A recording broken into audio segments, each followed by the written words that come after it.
Hey guys, welcome back to Bike Banter, where we break down the bikes, not your bank account. Today, we've got something super exciting lined up, a first look at the 2026 Honda 100cc. Yep, Honda is back in the 100cc game, and this time they're playing it smart, efficient, and surprisingly stylish. Now, if you're someone who's into daily rides, commuting, or just looking for something light and reliable, you're gonna want to stick around. So, let's start with the heart of it, the engine.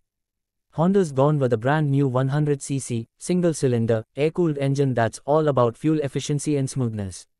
It's BS7 compliant, which means it's future-ready and eco-friendly. Power-wise, it's not going to win drag races, but it'll get you through city traffic like a breeze. Think around 8.2 horsepower, which is pretty solid for this segment. The real story, though, is in the refinement. Honda's nailed it, minimal vibrations, super smooth gear shifts, and that classic quiet hum that Honda engines are known for.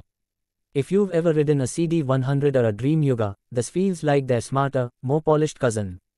Design-wise, Honda's gone a little bold this time. Sleek body lines, a sharper headlamp unit with LED DRLs, and a sportier fuel tank.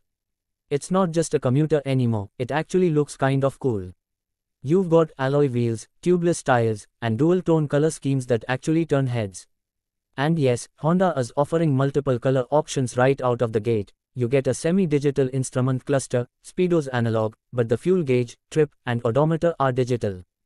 Nothing too fancy, but definitely a step up from the bare-bones stuff we used to see in this segment. On the road, this bike is light.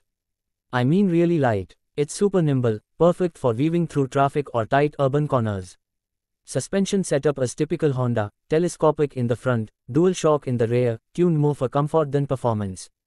Braking is handled by drum brakes on both ends with CBS, combined braking system, for that added safety. Now let's talk mileage. Honda claims around 75 to 80 km per liter, and honestly, knowing Honda's track record, you might just hit that on a good day. This bike is clearly targeting people who want to save money on fuel without compromising on quality, so who's this bike for?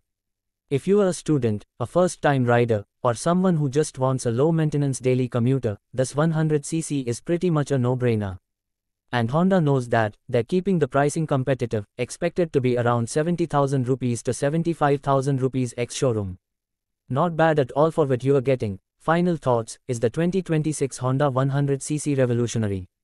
No, but it doesn't have to be. It's reliable, efficient, refined, and now, actually good-looking. It's Honda doing what it does best, building bikes that last, save fuel, and keep things simple. That's it for today's ride, folks. Let me know what you think about the new Honda 100cc in the comments. Would you buy one, or are you holding out for something bigger? And if you like the video, hit that like button, subscribe if you haven't already, and share it with your biking buddies. This is Bike Banter, where the rubber meets the road. See you next time.